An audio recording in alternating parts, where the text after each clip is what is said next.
Yo, what is up, guys? This is NerdyD, and you are tuned into the NerdyD Show, a place where I combine two of my favorite things, wrestling and all of the things I come across on the internet that I find interesting. Every Tuesday, I will be sharing my love and knowledge of wrestling and also discussing all the crazy things that I found that week. Whether it's snacks or video games or anything else that catches my interest, I'm going to talk to you guys about it. So get ready for a wild ride through the NerdyD universe, and let's get started. Don't forget to like and follow the show on YouTube and all major podcast networks. Today, you won't always be here, but we have a special guest. Level Up Lauren is recording with me. What's up, y'all? I want to just kind of point out that first and foremost, this is an audio-focused show, so I won't be showing pictures of the articles we're talking about, and I will be looking down at my phone to reference different things that I've written down.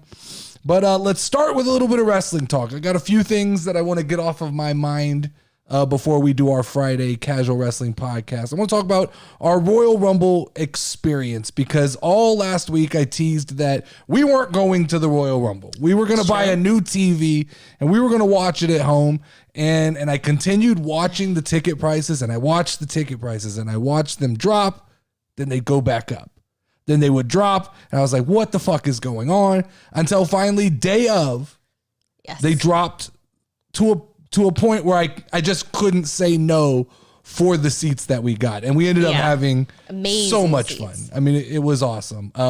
We ended up having our first, what do you call, like, recognition? I think it's a recognition. So somebody at the Royal Rumble recognized us, came up, approached, asked for a picture. We talked for a couple minutes. It was literally one of the coolest experiences ever. Yeah, it was. Because I just like, I feel like doing this shit. Like, I just feel we're just people, right? We're just talking shit. And for somebody to come up and actually appreciate and like express gratitude for what we do was fucking amazing. I feel like I was awkward. I was excited. I was like, oh my God. Yeah, I felt so like awkward because I didn't know how to react to it. Because I'm like, I'm excited to see that somebody is interested in us. And so it was a cool interaction. Yeah. His name is Monterey. And so shout out to Monterey for coming up, talking to us. That was awesome. That made us feel like we fucking talked about it all night. It was so cool. Super cool. So it's just cool. Like that's a cool moment. And I hope more of that happens as we go to like more events. Yeah, for sure. I've seen different people talk about the Royal Rumble. Lots of people said that this year's Royal Rumbles were extremely predictable. I find it interesting because I think my perspective of the Royal Rumble is going to be very different from a lot of other people's because we were there. Yeah. And being there, I can't explain it. I've been to a lot of wrestling events. I've been to, I think, 6 WrestleManias, probably 10 to 15 Monday Night Raws, another 10 SmackDowns. So I've been to a lot of wrestling, 2 AEWs, I've been to a couple different pay-per-views. There's nothing like the Royal Rumble. Absolutely nothing like, talking about Royal Rumble, there's nothing like the actual Royal Rumble. Like, it was, the energy in the building, especially for the men's Royal Rumble, is phenomenal. Every minute and a half, you're standing back up, you're looking to see who's coming out. So I would beg to say that I don't think I literally watched much of the actual Royal Rumble. Oh, I was just getting up and down. The energy is in like people talking to each other. Who's next? Who's going to be? Who do you think's next? And so you keep looking and like you see like a little bit of what's going on. And then you immediately are back focused on the person walking down the entryway. And where you don't get to see that on TV, that's a big part of the fun. Mm-hmm. Was seeing them enter and watching that whole experience. So yeah. We were fortunate we had pretty good seats right by the entrance ramp, so we were able to see people come in and out. But if you were like up top or like on the floor, you could not see people. Those events in these big mega arenas, which I talked about, I'm a little bit of a snob and I won't buy tickets up high. There's just a lot of bad viewing positions in the Alamo Dome. Yeah, it's a spacecraft. It's huge, and so I wasn't going to go unless I got tickets in an area that I thought were good, and we were actually sitting right about 4 rows up in the risers over the top of the little entryway, because it was a small entryway. It was a long curved walkway. So that was fun. So I talk about my opinion of the Royal Rumble is very different than I think everybody else's because the predictability. Yeah, sure. I think we all thought if The Rock didn't come out number 30, that Cody Rhodes was winning the Royal Rumble. Thought there was a chance. I actually, I kept whispering to you, hey, Rey Mysterio didn't come out. That means that we haven't had 29 other people besides Cody Rhodes. I thought for sure. I thought what was happening was Cody was going to eliminate Gunther at the end and do a celebration, and then Sammy was going to come out and eliminate Cody. We didn't get that. I thought that. So technically, Cody, when he says I beat 29 other people, he's lying. He beat 28 other people. I wanted to talk about a little bit what I thought the Royal Rumble got right and what it got wrong. I thought what it got right was I think the men's Royal Rumble and women's Royal Rumble were good. I don't think they were bad by any means. I think that there was a little bit of a lack of surprises after they came out and said, we've got plenty of surprises. I mean, they really, like, Nia Jax wasn't a fun surprise. No. Booker T, while I'm always happy to see Booker T, it's just kind of a little bit of more of the same, right? Yeah. I did read that Pat McAfee was originally supposed to be in the Royal Rumble, so I actually got that right. Mm-hmm. But at the last minute, he told them, I just don't think I'm in the physical shape to get in. So instead, apparently Michael Cole and nobody knew he was coming back. Oh, wow. So like he just showed management knew, but they surprised Michael Cole, and Michael Cole came on his podcast the next day and said, I didn't think you were ever coming back. I'm so excited he's back. I agree. I mean, it makes Fridays will be exciting again. Yeah. What I think the Royal Rumble got wrong was the layout of the show. From like, I think that the Royal Rumble, the men's Royal Rumble was the best thing that happened all night. That should have been last on the card. We should have ended with that. I don't care. I know that the thought process probably in the back is if we leave this last, everybody is going to assume The Rock is showing up. But I don't think, like, you know what? I kind of say, like, fuck everybody. That's your fault for assuming. I know I said, the other day that they have a responsibility to kind of calm that nerve, but they really don't. They really should just do what they want to do. And that match had all the energy, and I felt like that match sucked all of the energy out of the building. Like, people were physically exhausted after the men's Royal Rumble. And then you went into this very awkward pitch black match, which I thought was extremely cool looking, but made no sense. Mm-hmm. And it honestly took a little bit away from Bray Wyatt in the sense of we put him back into the hokey department as far as I'm concerned, right?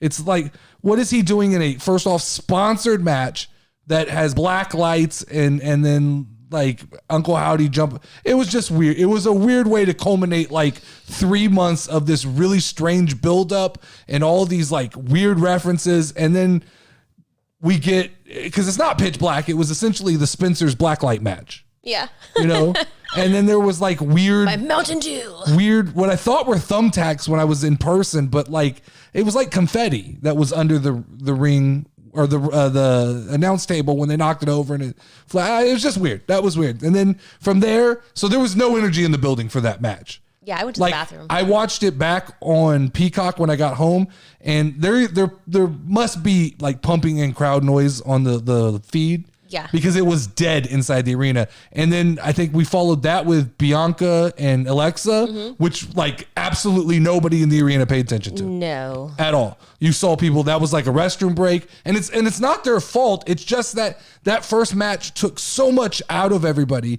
That should have been last. The buildup, I think, should have been pitch black. Start pitch black. Get that weirdness out of the way. Go Women's Royal Rumble.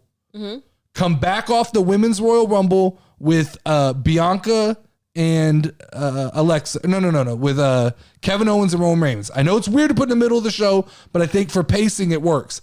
Then you can use, for time reasons, Bianca and Alexa in the fourth spot, and then you finish with the Men's Royal Rumble, which is it's hard to have the Royal Rumble not main event a show called Royal Rumble. That doesn't make sense. That is very, very weird. I didn't ever think about that, but that's so true. The finish was cool with Sammy turning on Roman. We knew it was coming, but they did it perfectly. They've nailed that story. Like every beat of that story, they've nailed exactly. But the thing I find interesting right now is the whole Jey Uso situation with him walking out of the ring and then essentially on social media claiming he's done with the bloodline. There will be more to this. Like, and then that's great, right? Because we still have some time to fill before Royal Rumble. We have to, we got Elimination Chamber we've got to build towards, which we assume is going to be Sami Zayn versus Roman Reigns. But now there's rumors that even if Sami does fight him in Elimination Chamber, that at night one of WrestleMania, they do a rematch and Roman fights on both nights. One night against Sami, one night against Cody. Ooh. Rhea Ripley picked Charlotte Flair. Mm-hmm. That was interesting. I thought that Rhea Ripley versus Bianca Belair was the better pick. I agree. Two up-and-comers, they're kind of same size and stature. But I do see that if you're building a new star in Rhea Ripley, Charlotte Flair, they better have Charlotte Flair put Rhea Ripley over, because if not, you talk about a fucking wasted opportunity. I think that is the right way to go. Is if Rhea goes over Charlotte, it's instant credibility. She'll be the SmackDown champion. It's a little bit weird because you fracture the bloodline. I mean, not the bloodline, the Judgment Day a little bit. Because if Rhea's SmackDown champion, maybe they just move all of the Judgment Day to SmackDown. Well, maybe. Remember she came out and said, like, I wanted some time to be out here just by myself. Yeah. Maybe that's where they were planting the seeds. Yeah, but if you're, that's a weird way to break up the Judgment Day. There's better ways to do that with Dominic and all that. But maybe they work on SmackDown because that's where Rey Mysterio is. And so if they actually are building to Dominic versus Rey, he had to get over to SmackDown at some point, or Rey had to come back. So I guess maybe it makes sense to let Judgment Day spend some time on SmackDown, but then you continue to thin out the Monday Night Raw roster. That leaves Bianca Belair partnerless going into WrestleMania. They're having an Elimination Chamber match to decide who will be her opponent. I'm guessing that's Asuka. Based on the kind of reaction that she got with her new character, I think 100% she can be the perfect bad guy. The chaoticness of Asuka will work against kind of the good, baby face mentality of Bianca Belair. Yeah. I don't think Bianca does good against just like a straight up physical presence, because it's hard to assume that she's going to lose. But when you add like chaos of Asuka with this whole new character, I think that definitely works. I wanted to talk about The Rock came out in an interview or in a quote and was said, I'm leaving the door open for WrestleMania 40 for a match with Roman Reigns. Brother, I think you missed the window. I think this was it. That's next year, right? Yeah, Roman's never going to be bigger than he is right now. And I just, who knows what the head of the table story looks like and what the bloodline look like by this time next year. Like that it feels either this is a swerve and he's throwing us off and there's some plan to get him back in, or Dwayne's a little delusional and believes that like I can keep putting this off. I think this was it. I think last year it would have worked, and I think this year was the apex of when it could have worked. I think outside of that, the boat will come and go. I don't think that there's going to be an interest for that after this year. Last kind of thing I want to talk about here was, so on Monday Night Raw, we got Johnny Gargano against, who did he wrestle against? I don't even remember. But I just remember Johnny Gargano came out and Dexter Lumis was there. And then there was a segment later on with Candice LeRae, Johnny Gargano, and Dexter Lumis. Why is Indy Hartwell not on Monday Night Raw? I don't know. I just, in my head, can't understand. That thing worked so well in NXT, and people were so excited. And you did the whole tease with the letter and Dexter leaving, and then it looked like we had something planned for Dexter, and then there's really nothing planned for Dexter. And they work as a group. Yeah. And they're funny as a group. Why has that not happened? What I don't understand. You're not using Indy anymore. You're not using her well on NXT, so she's kind of left stranded. You let her be in the Royal Rumble, and the pop for Indy Hartwell was as big or bigger than 90% of the main roster.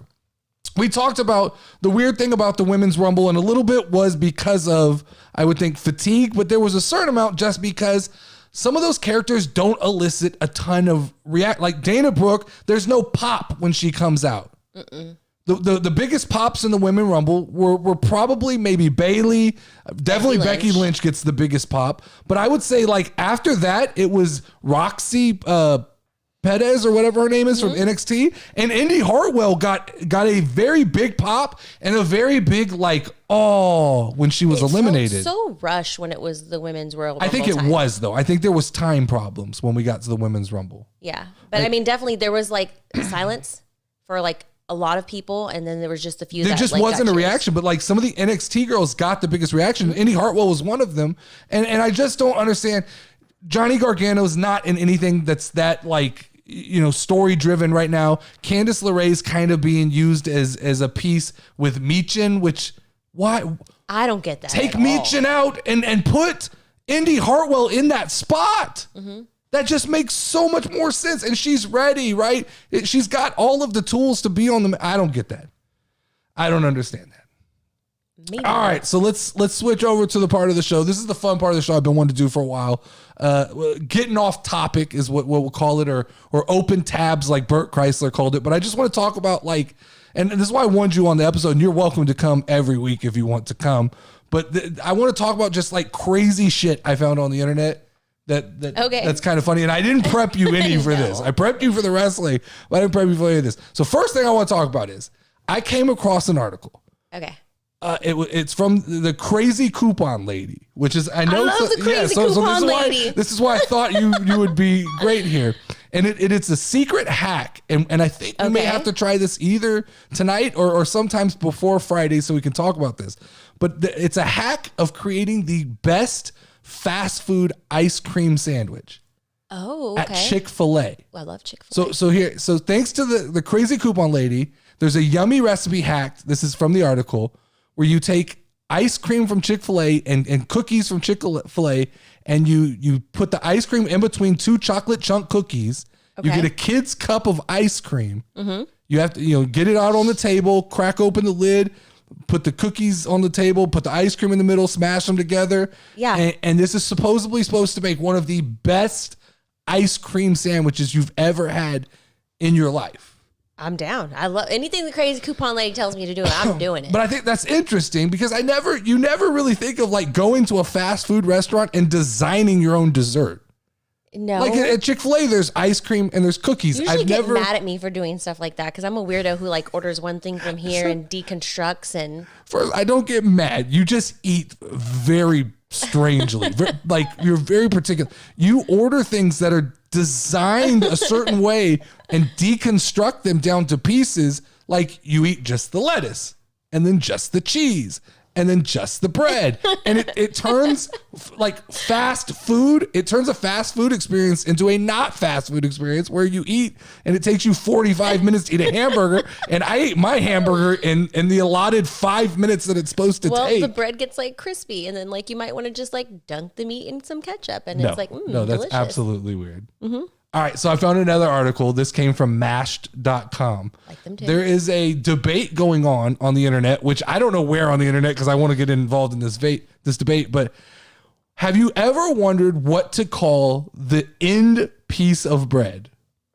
The butt. The butt, right? That's what you call it. But there's a debate going on between the heel.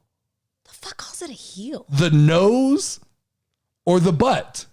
Okay, my question is, what kind of person calls it the heel? Well, hold on, because the bread where does nose come from, though? So I don't know where nose comes from. I absolutely cannot figure out. Is the middle the head? I said the nose, right? There's the heel, the nose, or the butt. Yeah. I've always called it the butt end of the bread. Me too. But can it have two butts? Yeah. So it's a bread it's has like cat dog. Bread has two butts. It's like cat dog. Mm-hmm. It has two, well, no, cat dog has 0 butts. Ooh. Cat dog has 2 heads, 0 butts. Oh. But bread has 2 butts, 0 heads. All right. Damn. But I know, for real though. Like it's the butt, hands down. I guess, but I never even thought that there was another name for it. I thought that was just it. I didn't know that this was up for debate. The trash part of the bread? No, I actually like it though. I don't know. Because I like the crust of a bread. Yeah, I was gonna say you like the crust. I like the soft inside. So that's interesting to me. So if anybody listening, do you call it the heel? And who the fuck calls it? You're a psychopath if you call it the nose. Definitely. If you call it the nose of the bread. What? Who's calling it the nose of the bread? I don't know. All right, so here's another article I found. This was on, I believe it was on like CNN.com, which is hilarious. Okay. Rick Ross refuses to ride in a Tesla because he's afraid they might drive him to the police station. Oh, shit. So I'm going to read you some of this article, okay? Okay, yeah. Are you even the boss if you're not the boss of your own car? It's a question Rick Ross has pondered, saying on his Instagram stories that he refuses to ride in a Tesla in case it drives him straight to the police station. I won't say that I'll never have a smart car, but I've never ridden in a Tesla, Ross said. Never in my life. I've never ridden in a Tesla. And the reason being is because I've always had in the back of my mind that the government will tap into the brain of the car. Like, okay, where's Rick? He's over here? Nah, bring him in for questioning. All right. You know what?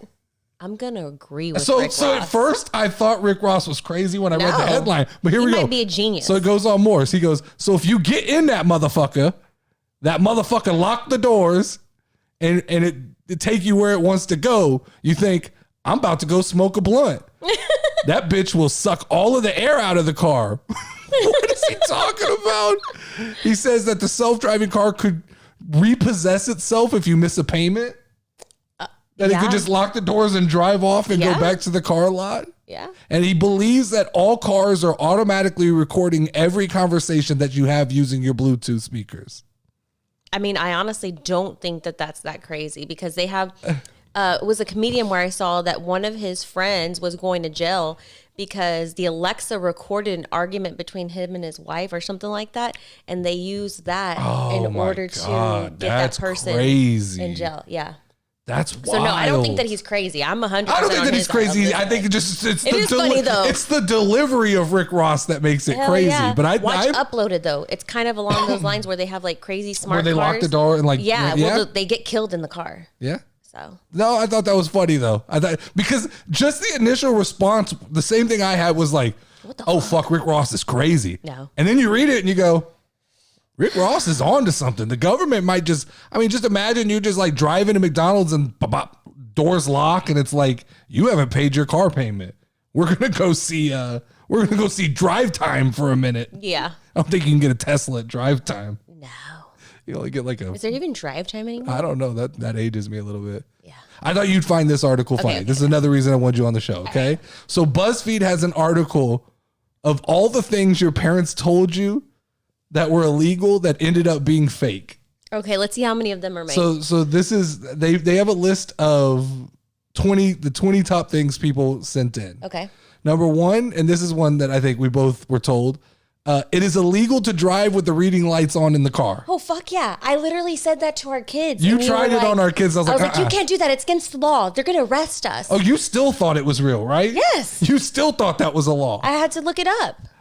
Yeah, that's one. My parents told me that too. Yeah. How about that good grades equals success?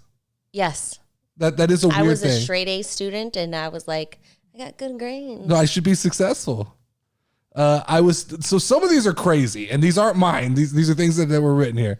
I was told there would be lots of people trying to convince me to do drugs everywhere I went. I've literally never been offered any. That stuff's expensive. No, but those are that happens. Okay, so my parents told me that if I cross this bridge in a local park without an adult, the troll underneath will grab me.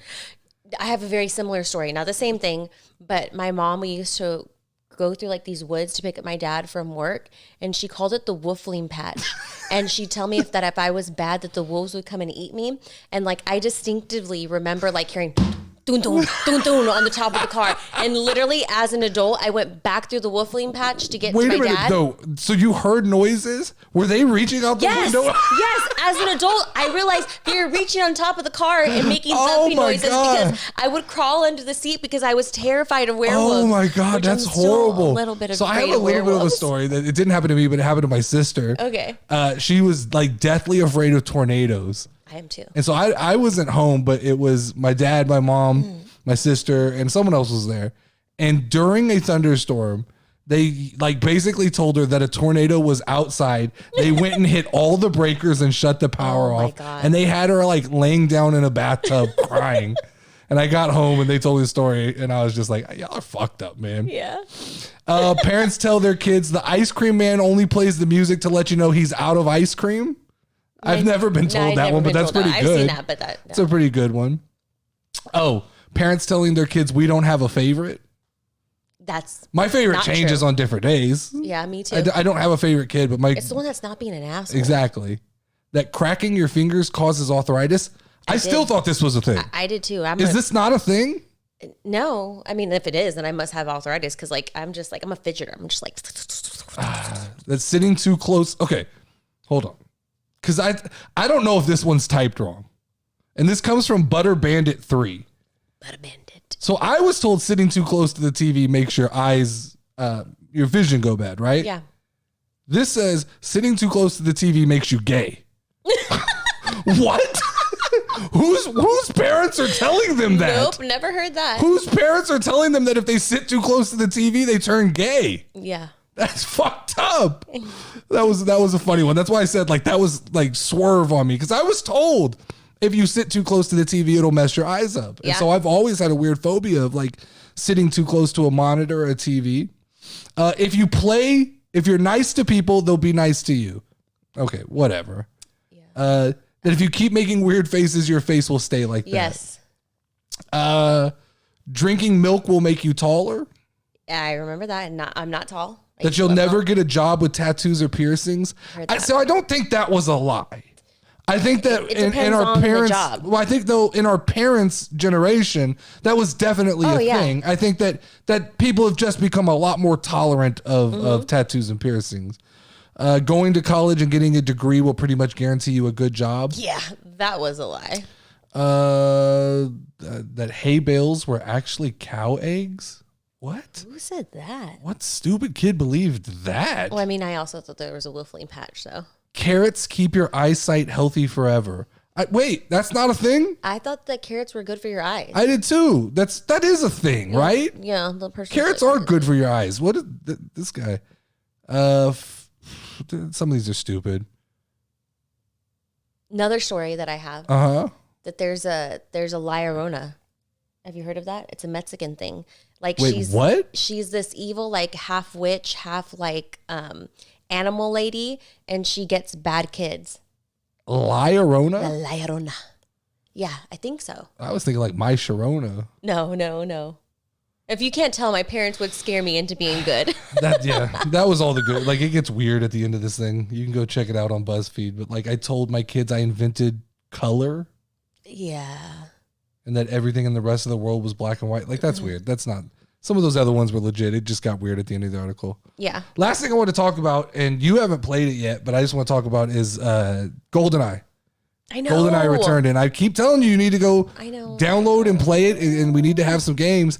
But so I've started playing it, and I've played 3 or 4 levels, and it's weird to me. The thing I find weird about going back and playing a game that's almost 20-something years old, probably. I think it is 20-something years old, is the muscle memory that I have. Like there's a lot of things I can't remember, but I fired it up, went into the first level, and I knew where everything was. It was just like, it was like being 12 years old, sitting down at the old, like, remember those big TVs that like they were like 7 feet deep? Yes. And they had all like the speakers built up. So it was like sitting down in front of that, firing up a Nintendo 64 and playing it. I haven't got to play multiplayer yet because you haven't got in and played it. Well, tonight we can play some. So we'll get it fired up. And if anybody else, so if anybody else has a Nintendo Switch, message us because we're gonna need 4.